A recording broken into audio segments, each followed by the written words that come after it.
Anthropic बस फूल गिराता है, एक ऐसी प्रणाली जो तनाव परीक्षण करती है कि मॉडल लंबे इंटरैक्शन में कैसे व्यवहार करते हैं। T5 रिलीज जेमा 2 पर ध्यान केंद्रित करता है, जो वास्तव में उत्तर देने से पहले पढ़ता है। एनवीडिया ने लंबे समय तक चलने वाले मल्टी एजेंट सिस्टम और मिस्ट्रल सिस्टम के लिए निर्मित नेमेट्रॉन 3 को गिराया। OCR 3 जारी किया गया है। अंत में गड़बड़ दस्तावेजों को प्रयोग योग्य बनाना, बहुत सारे पैमाने पर। बस आई में गिर गया तो चलो चलते हैं, इसके बारे में बात करो। ठीक है, इसलिए एंथ्रोपिक एक ओपन सोर्स एजेंटिक फ्रेमवर्क के रूप में ब्लूम रिलीज करता है। व्यवहार मूल्यांकन अनिवार्य रूप से यह है कि बड़े एआई मॉडल में व्यवहार का अध्ययन कैसे करता है, न कि वे कितने स्मार्ट हैं, न कि वे कितनी तेजी से उत्तर देते हैं, लेकिन वे कैसे। एक बार जब आप उन्हें लंबे, अधिक यथार्थवादी स्थितियों में रखते हैं तो कार्य करें। और यह अंतर पहले की तुलना में बहुत अधिक मायने रखता है, क्योंकि मॉडल अधिक सक्षम हो जाते हैं।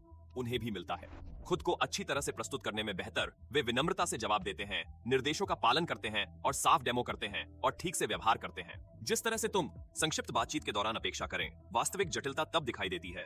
कार्य विस्तार करता है जब निर्देश अस्पष्ट हो जाते हैं या जब मॉडल को ओवरटाइम निर्णय कॉल करना होता है। वह जहां सूक्ष्म है, पैटर्न दिखाई देना शुरू करते हैं। अत्यधिक समझौता, शांत आत्म सुरक्षा, इरादे से छोटे विचलन जो केवल कई चरणों के बाद दिखाई देते हैं।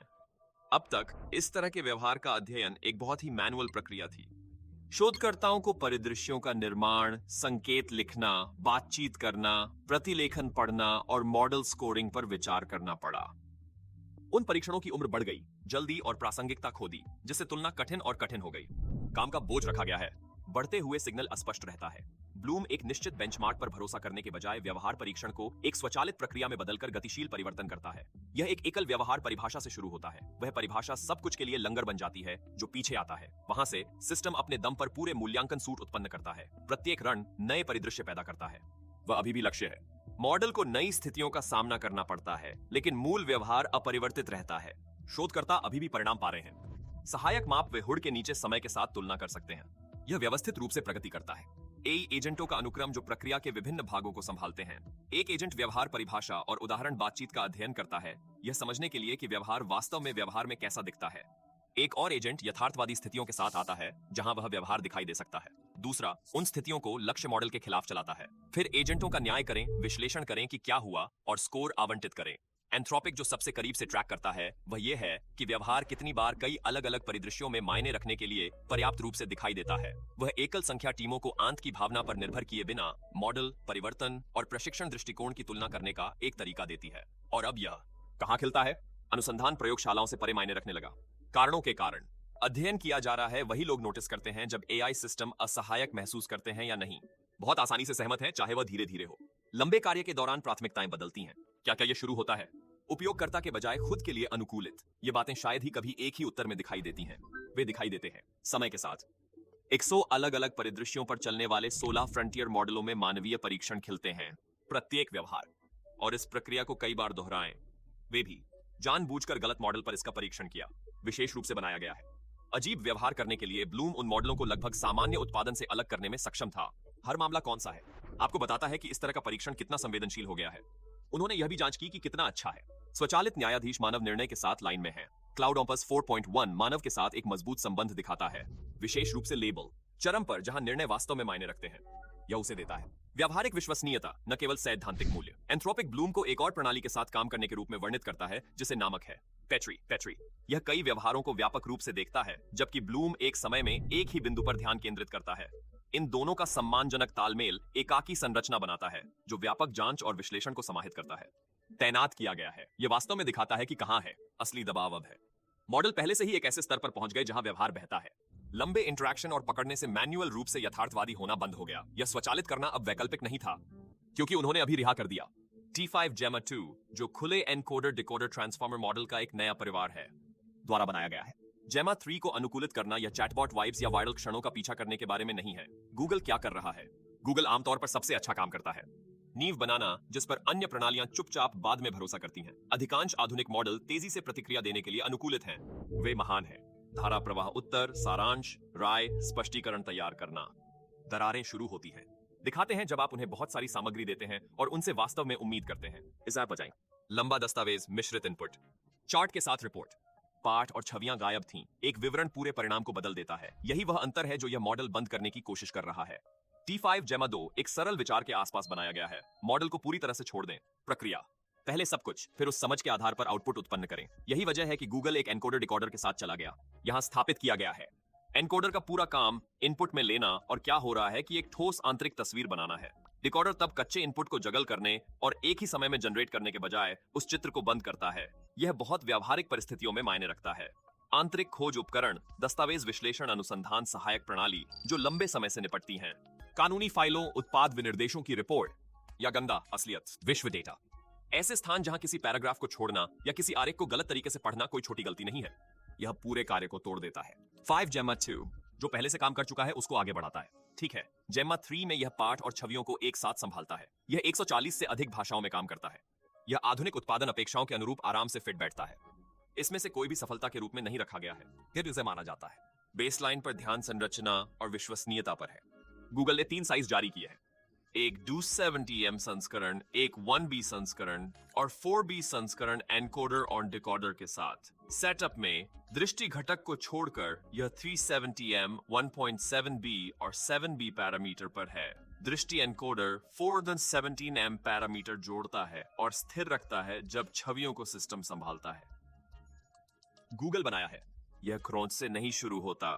दोनों पक्ष जेमा चेक पॉइंट से शुरू होते हैं, फिर UL2 प्रशिक्षण से परिष्कृत होते हैं। सिग्लिप छवियों को कॉम्पैक्ट रूप में बदलता है और उन्हें एनकोडर में भेजता है। समझ चरण में सब कुछ मिश्रित होता है। जब तक डिकोडर टेक्स्ट उत्पादित करता है, यह संरचित इनपुट से काम कर रहा है। यह विशिष्ट कार्यों के लिए अनुकूलित करना आसान बनाता है। यहाँ बात क्या है, गूगल ने कुछ दक्षता विकल्प भी किए जो चुपचाप महत्वपूर्ण हैं। शब्द एम्बेडिंग्स को अंदर ध्यान तंत्र को दोहराने के बजाय एनकोडर और डिकोडर में साझा किया जाता है। डिकोडर है सुव्यवस्था से यह मोड्स के मध्य उछाल नहीं करता। यह परिवर्तनों से मॉडल प्रशिक्षित करना सरल होता है।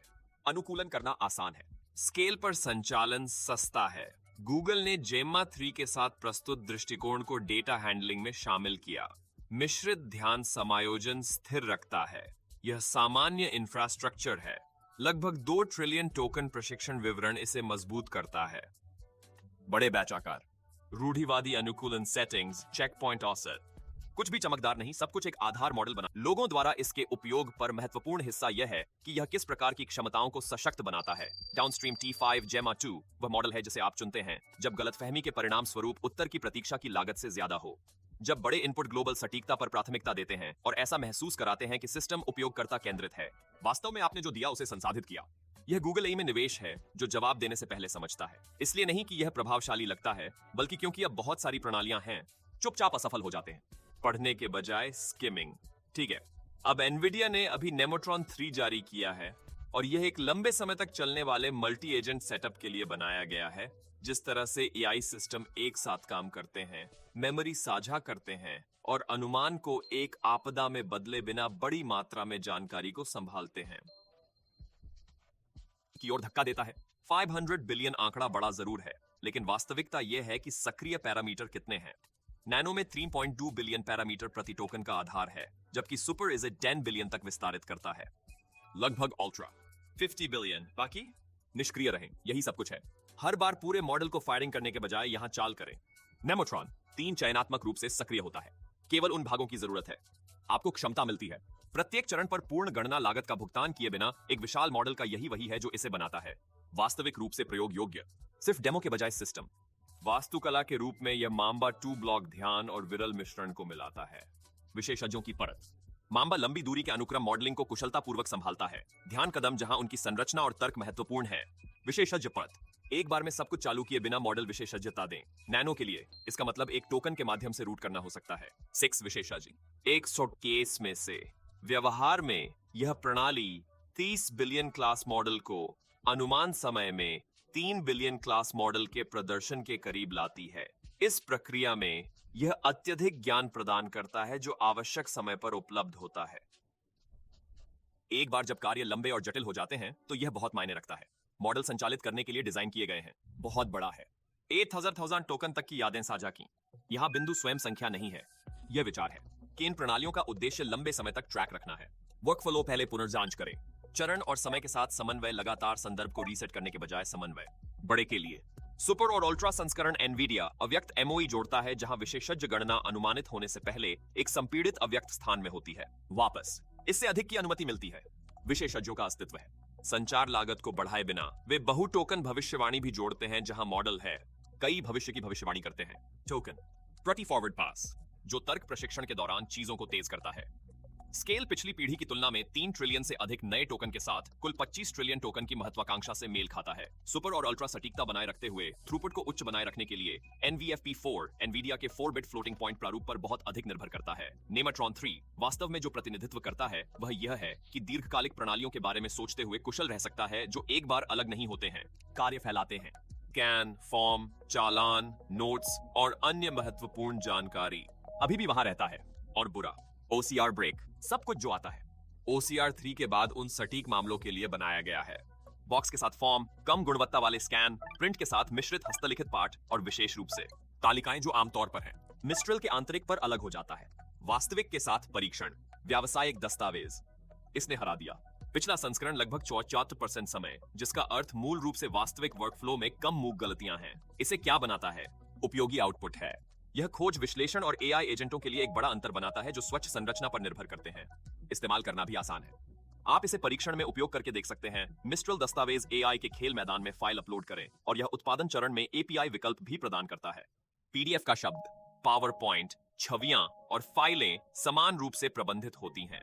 मूल्य निर्धारण 2 मनीले प्रति 1000 पृष्ठों से शुरू होता है, जबकि इसे बैच प्रसंस्करण के जरिए बड़े पैमाने पर प्रसंस्करण करना सस्ता और संभव बनाता है।